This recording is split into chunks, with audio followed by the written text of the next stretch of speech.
So you're thinking about starting a junk removal business. Good for you. But let's be real. It can feel like there's a mountain of conflicting advice out there, right? Well, in this explainer, we're going to cut through all of that noise. We're giving you a clear step-by-step roadmap based on what actually works. In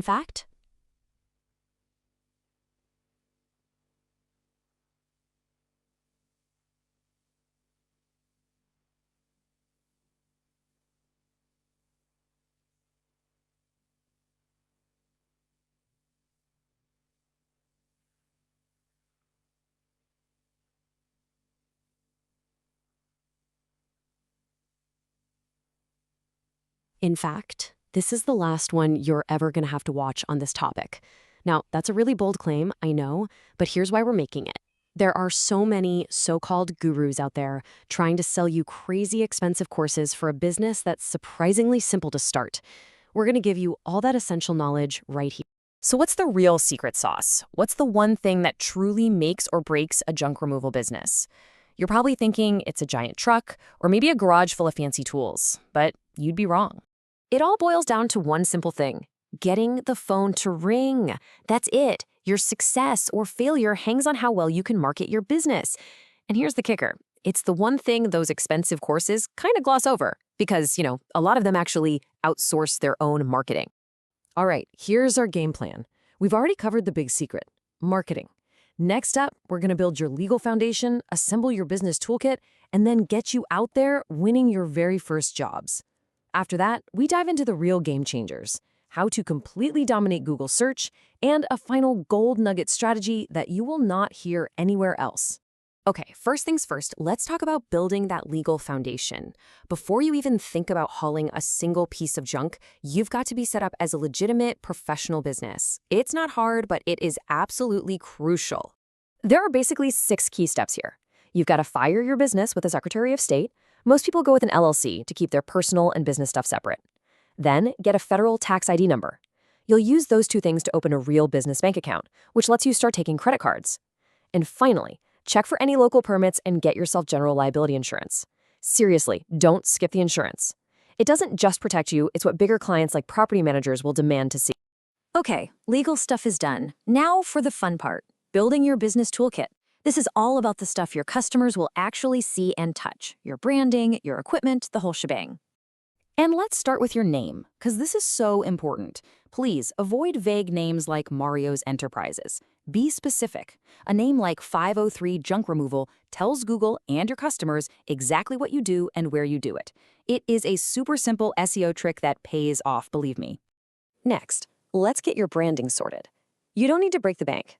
A simple, professional logo from a site like Fiverr is perfect. Get some business cards, maybe some magnets, and definitely some company t-shirts from Vistaprint. But the single most important part of your brand, your #1 priority, is your website. A clean, professional site isn't a nice to have. It's the engine that's going to drive like 90% of your business. Now, let's talk trucks. Look, you can absolutely start out with a pickup and a basic landscaping trailer. It works.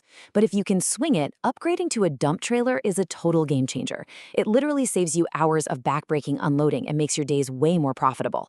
And hey, if you've got a bigger budget, the gold standard is a cab over truck, like an Isuzu NPR. They just scream professional and are amazing in tight spots. All right, you are legal, you've got your gear, you look the part. Now, let's go make some money. This is all about getting those first few crucial customers in the door without spending a fortune.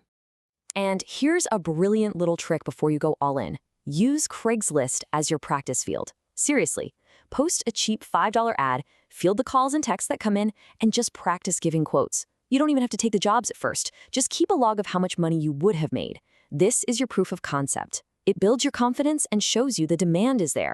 Beyond Craigslist, you've got to get into your local Facebook groups. Post consistently, be helpful, and don't be spammy. On Instagram, it's all about short-form video right now. That's what gets attention. Make sure you're networking with real estate agents and property managers. They can be a goldmine for repeat business. And yeah, you can test out lead services like Thumbtack or Yelp, but just know that their effectiveness can be really hit or miss depending on your city.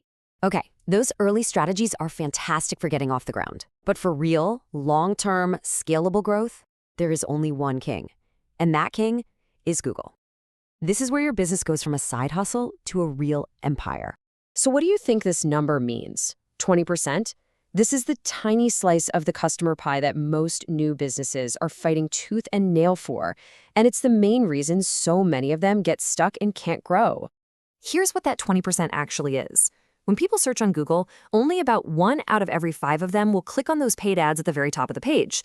The other 80%, the huge majority, they just scroll right past all of that to the real organic result. Let that sink in for a second.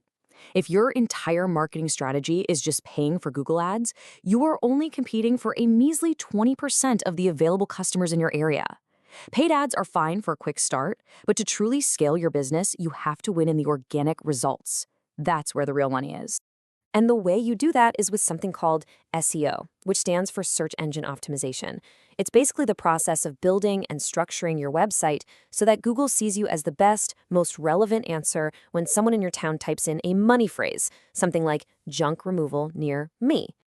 Okay, you've made it to the end, and as promised, it's time for the gold nugget. This is a pretty advanced SEO technique that can blow your business's service area wide open, and it's definitely something the pros don't want you to know about. First, you have to understand something called proximity. For local searches, one of Google's biggest ranking factors is how physically close your business address is to the person who's searching. This means your business listing will probably only show up in a pretty small radius right around your main location. So that creates a huge problem, doesn't it? What if you want to get jobs in the next town over, or in that big city that's 20 miles away? Your main business listing is never going to show up there. So how do you solve that? And here's the secret. You create multiple, totally distinct Google business profiles. You essentially build out new, separate business entities that let you show up as a local company in all the different cities you want to work in. Now listen, this is an advanced strategy. It's real work. For each new city, you'll need a unique business name, a separate phone number, and its own dedicated website. You even have to pass Google's video verification to prove it's a legit spot. It is a process, for sure, but the payoff is massive. You get the ability to rank organically and totally dominate whole new markets. So there you have it. From getting legal, to branding, to advanced marketing that the pros use, this is the complete blueprint. You have the entire roadmap right in front of you. So the only real question left is, what's the very first step you're going to take to build your business?